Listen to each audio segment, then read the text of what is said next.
if you think about the scope of the world's problems, it's really easy to get overwhelmed.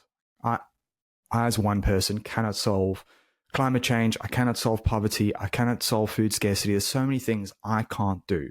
To my mind, that doesn't give me necessarily the right to then say, well, I'm not going to take any action. Any little action, no matter how small, can make a huge difference. And for anyone who's working in an organization where you don't have to go and start your own business, you don't even have to change jobs. If you are someone who, I don't know, it's just a coder who thinks, hey, I just program some stuff, find a way to pass the knowledge on to someone else. That's meaningful work. Go and find a pro bono or a charity or something where you can volunteer that bit of expertise you've got that can change the world. Find a local organization that does work, whether that's joining up with your local CFA, CFS, SES, great volunteer organizations, all the way through to one day a year, go and help clean up the local nursing home or plant some trees. Like, it doesn't have to be these big grand gestures. Every tiny little action we make that leads up to life of purpose can make a difference.